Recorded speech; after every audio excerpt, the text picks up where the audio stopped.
ஃப்ரிட்ஜில் வைக்க போகிறேங்க. நான் ஐஸ் க்யூப் இதில் சேர்க்க போகிறதில்ல, ஃப்ரிட்ஜில் எடுத்து வச்சு ஜிகில தண்டா குடிச்சிருப்போம். கண்டிப்பாக இந்த மாதிரி நம்ம டேஸ்ட் பார்த்துக்கவே மாட்டோம்.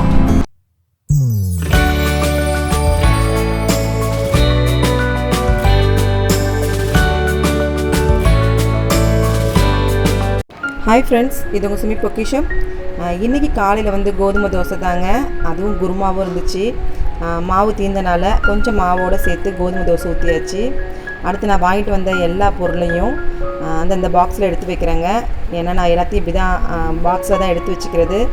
ஏன்னா இடம் நமக்கு கரெக்டாக வந்து இல்லை, அதனால் அதுக்கேற்ற மாதிரி நான் இந்த மாதிரி தான் வச்சுருக்கேன்.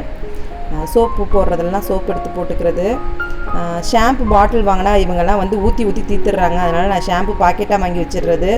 அப்படின்னா கண்டிப்பாக அளவு தெரியும், ரேஷ்மாக்கும் தெரியும், எனக்கும் தெரியும். டேரனுக்கு கண்டிப்பாக அவனுக்கு வந்து நான் வந்து பாட்டில் வைக்காமல் இப்படி வச்சா தான் நல்லது. எல்லாத்தையும் வாங்கினது எல்லாத்தையும் வந்து அந்த பாக்ஸில் எடுத்து வச்சிடுறேங்க நான். ஏன்னா எனக்கு ஏற்கனவே ஜாமான் இருந்தனால நான் வந்து கம்மியாக தான் வாங்கியிருக்கேன். ஏன்னா முக்கியமானது வந்து எல்லாமே வாங்கியாச்சு. முக்கியமானது சோப்பு, டீ தூள் இது தான் இல்லை. எனக்கு சர்ஃபெல்லாம் இருக்குது, ஏற்கனவே வாங்கிட்டு வந்துட்டனால. ஆனால் நான் வாங்கினது இது மட்டும்தாங்க. இருக்கும்போது வேண்டாம் வாங்க வேண்டியது இல்லைன்றதுக்காக வாங்கியாச்சு. இன்றைக்கி பாருங்கள், கிச்சன் பூரா இப்படி தான் இருக்குது. நான் நைட்டு போயிட்டு வந்த பிறகு கொஞ்சம் டயர்டாகிடுச்சு எனக்கு. அதனால் நான் எதுவுமே செய்யலை, அதெல்லாம் அப்படியே வச்சாச்சு. எல்லாத்தையும் கொண்டு போய் டேரன் தான் அப்படியே கொண்டு போய் வச்சுட்டான், கவுண்டர் டாப்லேயே அப்படியே வச்சுட்டேன். இப்போ நான் அதை எல்லாத்தையும் எடுத்துகிட்டு க்ளீன் பண்ண போகிறேன். கண்டிப்பாக இப்படி இருந்தால் காலையில் உங்களுக்கு ரொம்ப இரிட்டேட்டிங்காக இருக்கும். எதுவுமே எடுத்தாலும் வைக்கிறதுக்கு இடம் இருக்காது.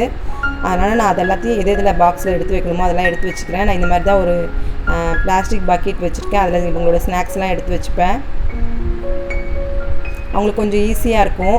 எடுக்கிறதா இருந்தால் அந்த பக்கெட்லேருந்து எடுத்துப்பாங்க, திருப்பி அதே இதுலேயே எடுத்து வச்சுருவாங்க எது சாப்பிட்றதா இருந்தாலும். அதனால் அப்படி தான் வச்சுக்கிறது. இது நம்ம வந்து பக்கெட் பிரியாணி வாங்கினோம்னாங்க, அந்த பக்கெட் தான். அதில் நான் வந்து ஒன்று ஸ்நாக்ஸ் போட்டுக்கிறதுக்கு வச்சுக்கிட்டேன், ஒன்றில் வந்து மாவுலாம் வந்து வாங்கினா அதெல்லாம் வாங்கி அதில் போட்டு வச்சுக்கிறது. கோதுமை மாவு, மைதா மாவுலாம் வந்து வாங்கினோன்னா அதெல்லாம் அதில் வச்சுப்பேங்க, ரவையெல்லாம். அந்த சிகப்பரிசி நான் வாங்கி வச்சு நான் இன்றைக்கி வரைக்கும் சமைக்கவே இல்லைங்க. எப்படி இருக்குன்னு தெரியல. அவங்க அப்பாக்காக சமைச்சு தர சொல்லி கேட்டார், டேரன் அப்பாக்காக. அவருக்கு நான் வந்து இன்னும் சமைச்சு தரவே இல்லை. அவர் எப்படியாவது எனக்கு சமைச்சு கொடுன்னு சொல்லியிருக்காரு. நாளைக்காவது எப்படியாவது ட்ரை பண்ணணுன்னு இருக்கேன். இப்போ எல்லாம் சிங்க்கு எல்லாமே எல்லா பாத்திரத்தையும் சிங்கில் எடுத்து போட்டுட்டேங்க. அந்த சைடு எல்லாம் வந்து நான் வந்து லிக்விட் வச்சு தொடச்சிட்டு இப்போ வந்து அரிசி ஊற வச்சுட்டு பாத்திரத்தை எல்லாத்தையும் தேய்க்கிறேங்க. சாதம் வச்சாச்சு. அரிசிக்கு வந்து சாதத்துக்கு உல வச்சுட்டேங்க. இன்றைக்கி வந்து முருங்கைக்காய் கிரேவி தான். எனக்கு கொஞ்சம் மீன் குழம்பு இருந்தது, அது இல்லாமல் ரசம் வேறு வச்சுருந்தேன், அதுவும் இருந்துச்சு. அதனால் நான் வந்து இன்றைக்கி அவ்வளோவா சமைக்கலை. இதை வந்து அப்படியே கிரேவியாக செஞ்சாச்சுன்னா அப்படியே போட்டு சாப்பிட்டுக்கலாம்.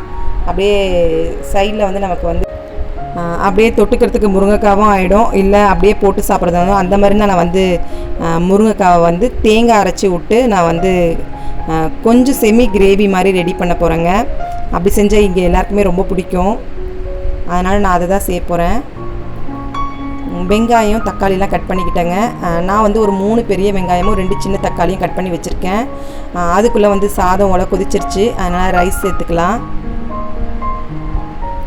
எப்போயுமே நீங்கள் அரை மணி நேரத்துக்கு முன்னாடி ஊற வச்சுட்டு நீங்கள் சாதம் வடிங்க. அப்போ வந்து டக்குன்னு வந்து சாதமும் வெந்துடும், நமக்கு கேஸும் மிச்சமாகும். எண்ணெய் சேர்த்துக்கலாங்க. கடாயில் எண்ணெய் சேர்த்துட்டு அதில் வந்து பட்டை, கிராம்பு, பிரிஞ்சி இலையும் சோம்பு சேர்த்துக்கலாங்க. நம்ம எல்லா கறி மசாலாவும் சேர்த்துட்டு செஞ்சால் இது ரொம்ப நல்லாயிருக்கும்.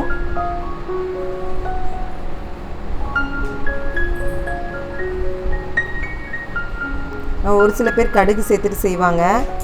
இந்த மாதிரி செஞ்சால் நமக்கு வந்து இந்த குருமாவோட டேஸ்ட்டு மாதிரியே கொஞ்சம் நல்லாயிருக்கும். அந்த மசாலாவோட டேஸ்ட்டு ரொம்ப நல்லாயிருக்கும். எப்பவுமே கறி மசாலா சேர்த்தாலே நல்லாயிருக்கும் இல்லைங்க டேஸ்ட்டு.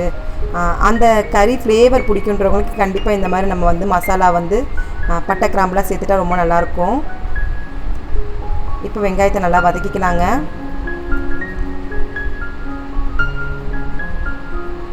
தெரியாதவங்க நிறையா பேர் இருக்கலாம், அவங்களுக்காக நான் வந்து ஷேர் பண்ணுறேன். சமையல் தெரியாத இருக்கிறவங்க வந்து கண்டிப்பாக இதை பார்த்து கண்டிப்பாக அவங்க வந்து ஈஸியாக சுலபமாக சமைக்கிறதுக்கு சௌரியமாக இருக்கும். கொஞ்சம் கருவேப்பிலை சேர்த்துக்கலாங்க. நான் பெரிய வெங்காயம் 3 வெங்காயம் கட் பண்ணியிருக்கேன். அப்படின்னா 2 தக்காளி தான் எடுத்துக்கணும், இல்லைனா ரொம்ப புளிப்பு போயிடும்.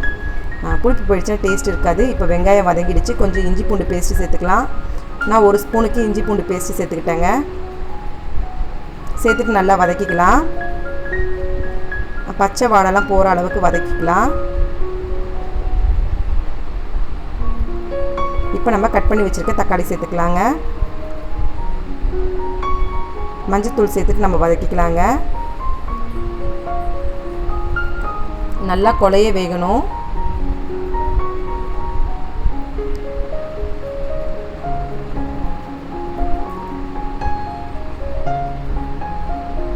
என்னைக்காவது நீங்கள் வந்து குழம்பு வைக்கிறதுக்கு குழம்பு வைக்கிறதுக்கு கஷ்டமாக இருந்துச்சுன்னா, இந்த மாதிரி முருங்கைக்காய் இருந்துச்சுன்னா, இந்த மாதிரி நம்ம வந்து கொஞ்சம் செமி கிரேவியாக ரெடி பண்ணியாச்சுன்னா அதையே நம்ம வந்து சாப்பாட்டுக்கு போட்டு சாப்பிட்லாம். ரொம்ப நல்லாயிருக்கும். முருங்கைக்காவுடைய ஃப்ளேவர் வந்து நல்லாயிருக்குங்க சாப்பிட்றதுக்கு. எப்படின்னா நம்ம முருங்கைக்காய் சீசன் அப்போ மட்டும்தான் இந்த மாதிரி நம்ம செஞ்சு சாப்பிட முடியும். இல்லைனா ஒரு முருங்கைக்காய் 2 முருங்கைக்காய் தான் நமக்கு வந்து வாங்குவோமே தவிர நிறைய முருங்கைக்காய் கிடைக்காது. இங்கே பாருங்கள், நான் அன்றைக்கி வாங்கின பார்த்திங்களா இந்த ஸ்டோரேஜ் டப்பா, அதில் வந்து கருவேப்பிலை, கொத்தமல்லி, பச்சை மிளகாலாம் நான் அதில் சேர்த்துட்டேன். எப்படின்னா நமக்கு வேணும்னா அதை அப்படியே எடுத்துக்கலாம். ரொம்ப சுலபமாக இருக்கும். ஒவ்வொரு டப்பாவாக எடுத்து தேடுற மாதிரி இருக்காது.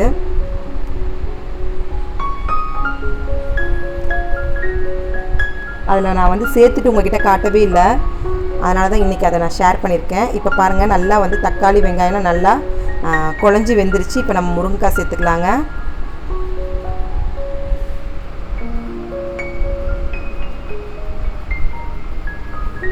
நல்லா கலந்துக்கலாம்.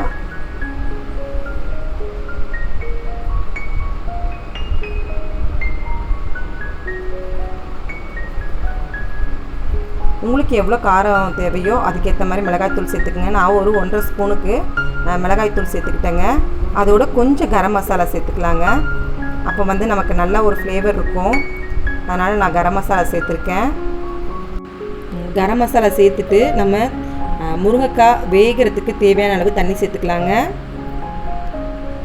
கொஞ்சம் எக்ஸ்ட்ராவே சேர்த்துக்கலாம். அப்போ தான் நமக்கு வந்து கொஞ்சம் செமி கிரேவியாக கிடைக்கும். அதுக்காக நான் ஏற்கனவே உப்பு சேர்த்தாச்சு. நம்ம வெங்காயம் வதக்கும் போதே உப்பு சேர்த்தாச்சு.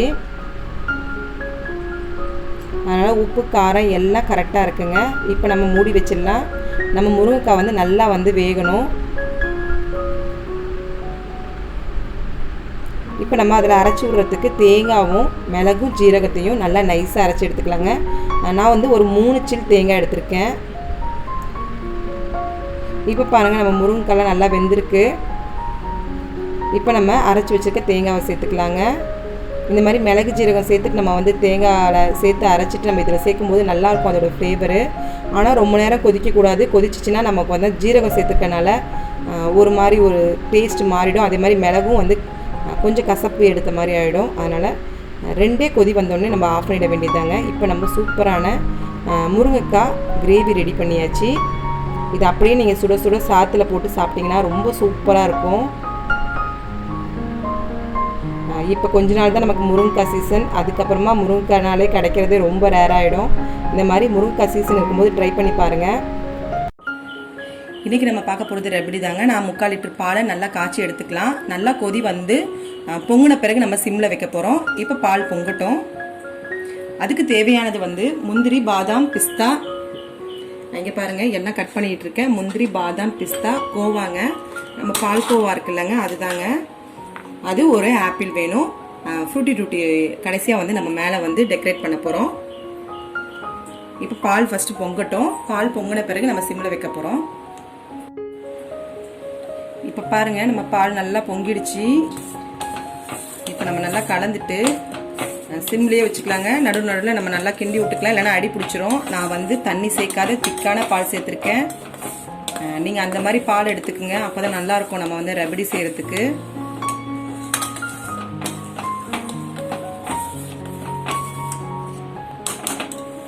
இப்படியே கொதிக்கட்டுங்க. அது நல்லா கொதிச்சாதான் நல்லாயிருக்கும். நமக்கு வந்து கொஞ்சம் சுண்டி வரணும். அதுக்கப்புறம் தான் வந்து நம்ம கோவா சேர்க்கணும். இப்போ வந்து சப்ஜா விதையை நம்ம வந்து ஊற வச்சுக்கலாங்க. நம்ம பால் கொதிச்சு வரத்துக்குள்ள நம்ம வந்து சப்ஜா விதையை தண்ணியில் ஊற வச்சுக்கலாம். ஒரு 10 நிமிஷத்துல இதுக்கு நல்லா வந்து இது ஊறி வந்துடும்.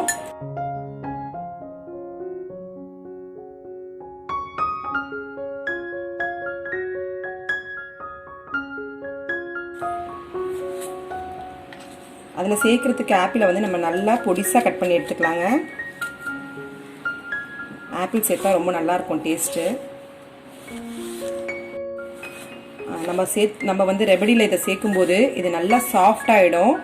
அப்போ நம்ம வாயில் கடி போடும்போது நல்லா சாஃப்டாக ரொம்ப மென்று சாப்பிட்ற மாதிரி இல்லாமல் நல்ல ஒரு டேஸ்ட்டோடு இருக்குங்க. ஏன்னா நம்ம சேர்த்துருக்க கோவா பாலெல்லாம் சேர்ந்து ரொம்ப ஒரு சூப்பரான ஒரு டேஸ்ட் இருக்கும். இப்போ பாருங்கள், நம்ம சப்ஜா விதை பாருங்கள், நம்ம சேர்த்த உடனே ஒரு 5 நிமிஷத்துல நல்லா புதுசுன்னு வந்துருச்சு பாருங்கள். இப்போ வந்து நம்ம இது இன்னொன்று என்ன எடுத்து வச்சுருக்கோன்னா பாதாம் பிசின். நைட்டே வந்து ஊற வச்சுருங்க பாதாம் பிசினும். 1/2 கப் சுகர் எடுத்திருக்கேன். பால்கோவா தாங்க சேர்க்கணும். இனிப்பு இல்லாத பால்கோவா கிடச்சிச்சுன்னா அது சேர்க்கணும். எனக்கு அது கிடைக்கல, நான் அதனால் இனிப்பு உள்ள பால்கோவா சேர்த்துருக்கேன். இப்போ பாருங்கள், நல்லா பால் கொதிச்சு நல்லா ஏடு வந்திருக்கு பாருங்கள். இப்போ நம்ம வந்து பால்கோவா சேர்த்துக்கலாம்.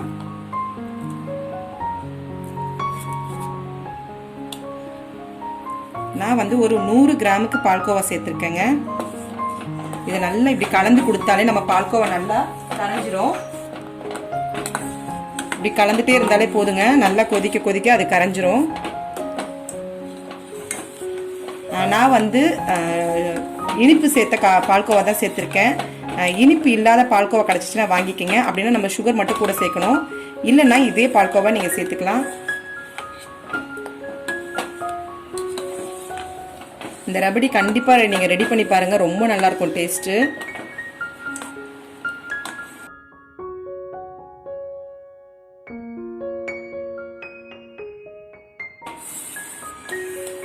இப்போ பாருங்கள், நம்ம பால்கோவாலாம் நல்லா கரைஞ்சி வந்துருச்சு, திக்காக இருக்குது. இப்போ நான் 1/2 கப் சுகர் சேர்த்துக்கிறேன். 3/4 லிட்டர் பால் எடுத்தது 1/2 லிட்டர் ஆயிருக்கு. நல்லா சுண்டி இருக்கு. சுண்டுனா தான் நல்லாயிருக்கும். நமக்கு வந்து பால் நல்லா சுண்டி வரணும். இன்னும் நல்லா கொதிச்சு வரட்டுங்க. நான் சிம்மில் வச்சுருக்கேன். இப்போ நீங்கள் இதில் வந்து ஐஸ் க்யூப் சேர்க்க போகிறீங்கன்னா இன்னும் திக்காக வச்சுக்கோங்க. நான் வந்து இது ஆறின பிறகு ஃப்ரிட்ஜில் எடுத்து வச்சு நல்லா ஜில்லுன்னு ஆன பிறகு தான் நான் வந்து சர்வ் பண்ண போகிறேன். நீங்கள் அப்படி செய்கிறதா இருந்தால் இன்னும் நல்லா நல்லா வந்து பால் சுண்டட்டும். இல்லைன்னா நீங்கள் வந்து இதில் ஐஸ் சேர்க்காமல் நீங்கள் எடுத்து வச்சிங்கன்னா பாயாசம் மாதிரி ரொம்ப திக்காகிடும். இப்போ பாருங்கள், நம்ம சக்கரைலாம் சேர்த்து நம்ம பால்கோவாலாம் சேர்த்து நல்லா வந்து கொதிச்சு நல்லா வந்துருச்சு பாருங்கள். எப்படி மஞ்சள் கலரில் வருது பாருங்கள் சுற்றியும். இப்போ நல்லா கரெக்டாக ஆகிடுச்சு. நம்ம வந்து பால் ரெடி ஆகிடுச்சு. இப்போ நம்ம ஸ்டவ் ஆஃப் பண்ணிடலாம். இப்போ பாருங்கள், நம்ம பாலை ஸ்டவ் ஆஃப் பண்ணியாச்சு. இப்போ நம்ம இதில் எல்லாத்தையும் சூடாக இருக்கும் போது சேர்த்துக்கலாம். அப்போ தான் வந்து நல்லா சாஃப்டாக இதோட வெந்திருக்கும். நம்ம சேர்க்க போகிற ஆப்பிள் நட்ஸு எல்லாமே சேர்த்தா தான் நல்லாயிருக்கும். இப்போ நம்ம இதில் சேர்த்துக்கலாம் மற்றது எல்லாத்தையும். பாதாம், பிஸ்தா, முந்திரி 3த்தையும் நான் வந்து கட் பண்ணி சேர்த்துருக்கேன். இல்லை உங்ககிட்ட பாதாம் மட்டும் இருந்தால் அதை மட்டும் சேர்த்துக்கலாம். முந்திரி மட்டும் இருந்தால் அதை மட்டும் சேர்த்துக்கலாம். மற்றதெல்லாம் கூட ஸ்கிப் பண்ணிக்கலாங்க, ஒன்றும் பிரச்சனை இல்லை. நம்ம பால் காய்ச்சும் போது ஊற வச்சது தாங்க இந்த சப்ஜா விதை. நீங்கள் அப்போ ஊற வச்சாலே போதும், 10-15 நிமிஷத்தில் இது ஊறிடும். ஆனால் பாதாம் பிசின் அப்படி கிடையாது, கண்டிப்பாக ஒரு 5 மணி நேரமாவது ஆகணும். நான் இது வந்து கொஞ்சோண்டு தான் எடுத்தேன். ஒரு 4-5 பீஸ் எடுத்தாலே இந்த அளவுக்கு வரும். சின்ன சின்ன பீஸாக இருந்தால் ஒரு ஸ்பூன் அளவுக்கு எடுத்து போட்டிங்கன்னா போதும். நமக்கு வந்து பாதாம் பிசின் இதை வந்து ஊற வச்சுட்டு இதை வடிகட்டி எடுத்து வச்சுருக்கேன். இதில் தண்ணி இருக்கக்கூடாது. இப்போ நம்ம இதில் சேர்த்துக்கலாங்க. பாருங்கள், நம்ம கட் பண்ணி வச்சுருக்க நட்ஸு சேர்த்துக்கலாம். பாதாம் பிசின் சேர்த்துக்கலாம். சப்ஜா விதை சேர்த்துக்கலாம். இப்போ நம்ம கட் பண்ணி வச்சுருக்க ஆப்பிள் சேர்த்துக்கலாங்க. இப்போ பாருங்கள், ஆப்பிள்லாம் நம்ம இதோட சேர்த்துருக்கோம். சூடாக இருக்கும் போது சேர்த்தா தான் நல்லா சாஃப்டாகிடும். நம்ம சாப்பிடும்போது ரொம்ப கடிச்சு கஷ்டப்பட்டு சாப்பிட்ற மாதிரி இல்லாமல் நல்லா சாஃப்டாக இருக்கும் சாப்பிட்றதுக்கு. இதை நான் அப்படியே ஆறணுன்னே எடுத்து ஃப்ரிட்ஜில் வைக்க போகிறேங்க. நான் ஐஸ் க்யூப் இதில் சேர்க்க போகிறதில்ல. ஃப்ரிட்ஜில் எடுத்து வச்சுட்டு தான் நம்ம வந்து சர்வ் பண்ண போகிறேன்.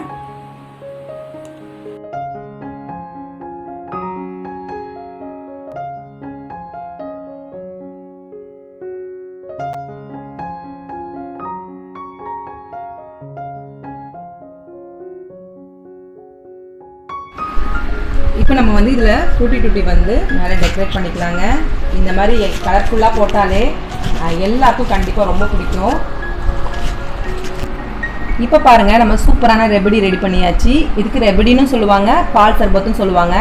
இதில் நம்ம சேர்த்துருக்க பாதாம் பிசின், அது இல்லாமல் நம்மளுடைய பால்கோவா, அந்த ஆப்பிள் இதெல்லாம் சேர்த்துருக்கோம் பாருங்கள். அது இல்லாமல் எல்லா நட்ஸும் சேர்த்துருக்கோம்.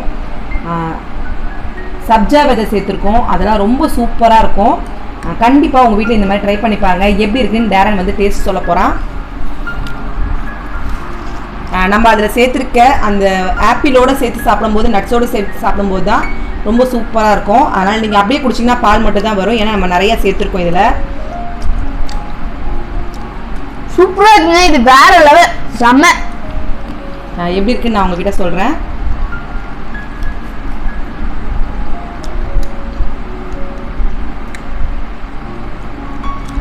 செம்ம சூப்பராக இருக்குங்க. அதில் சேர்த்துருக்க ஆப்பிள்லாம் நல்லா வந்து இதில் வெந்துருச்சு. நட்ஸு எல்லாமே ஊறிடுச்சு. எல்லாம் கலந்து பயங்கர ஒரு ஃப்ளேவர், சூப்பர் டேஸ்ட்டுங்க. நம்ம வந்து ஜிகிரதண்டா குடிச்சிருப்போம். கண்டிப்பாக இந்த மாதிரி நம்ம டேஸ்ட் பார்த்துருக்கவே மாட்டோம். கண்டிப்பாக இந்த மாதிரி ஹெல்த்தியான ஒரு ரெமடியை நீங்கள் உங்கள் வீட்டில் ட்ரை பண்ணி பாருங்கள். என் சேனல் பிடிச்சிருந்தா சப்ஸ்கிரைப் பண்ணுங்கள், லைக் பண்ணுங்கள், ஷேர் பண்ணுங்கள். அடுத்த ஒரு குக்கிங் வித் vlog-ல நான் உங்களை சந்திக்கிறேன். தேங்க்யூ ஃபார் வாட்சிங். இப்போ பாருங்கள், டேரனும் ரேஷ்மாவெல்லாம் ரொம்ப இஷ்டமாக சாப்பிட்றாங்க. ரேஷ்மாவுக்கு வந்து பிடிக்காது, ஆனால் ரேஷ்மாவே சூப்பர்னு சொல்லிட்டா. வேறு லெவலில் இருக்குங்க. நாங்களாம் ரொம்ப இஷ்டமாக சாப்பிட்றோம். இங்கே பாருங்கள், இதில் எவ்வளோ வந்து நம்ம சேர்த்துருக்க அந்த பாதாம் பிசின், நம்ம சேர்த்துருக்க நட்ஸு எல்லாம் சேர்த்து கண்டிப்பாக இது ஒரு ஹெல்த்தியான ட்ரிங்க் தாங்க. கண்டிப்பாக இந்த மாதிரி நீங்கள் உங்கள் வீட்டில் ட்ரை பண்ணி என்ஜாய் பண்ணுங்கள். கண்டிப்பாக நல்லா இருக்கிறத நிறையா பேர்கிட்ட ஷேர் பண்ணணும். ரொம்ப நல்லாயிருக்கு. இதே மாதிரி ஆப்பிள், இந்த ஃப்ரூட்டி டூட்டிலாம் சேர்த்துட்டு நீங்கள் ட்ரை பண்ணி பாருங்கள். அப்போ தான் அதோடைய ரியல் டேஸ்ட்டு கண்டிப்பாக இருக்கும். பாருங்க, எவ்வளோ பாதாம் பீஸுன்னு நட்ஸ் எல்லாமே இருக்கு பாருங்க. ஆப்பிள் எல்லாம் இங்கே பாருங்க எவ்வளோ இருக்கு பாருங்க. செம்ம சூப்பராக இருக்குது. கண்டிப்பாக உங்கள் வீட்டில் ட்ரை பண்ணி பாருங்கள். இந்த ஆப்பிள், பாதாம், பிஸ்தா, அப்புறம் நட்ஸு எல்லாமே சேர்த்து செம்ம டேஸ்ட்டாக இருக்குது. அதோட டியூட்டி ஃப்ரூட்டி மேலே சேர்க்கும்போது இன்னும் செம்மையாக இருக்குது. பார்க்கவே அல்டிமேட்டாக இருக்குது. சாப்பிடும்போது வேறு லெவலில் இருக்குது. கண்டிப்பாக உங்கள் வீட்டில் ட்ரை பண்ணி பாருங்கள். பால் பிடிக்காத ரேஷ்மா எந்த அளவுக்கு சொல்கிறான்னா பாருங்கள். அப்போ எந்த அளவுக்கு டேஸ்ட் இருக்குன்றது. இது டேஸ்டாகவும் இருக்குது, ஹெல்த்தியாகவும் இருக்குது. இதில் சப்ஜா சீட்ஸு, அப்புறம் பாதாம் பீஸின் எல்லாமே நம்மளுக்கு வந்து ஹெல்த்தி தான். அதனால கண்டிப்பாக உங்கள் வீட்டில் ட்ரை பண்ணி பாருங்கள்.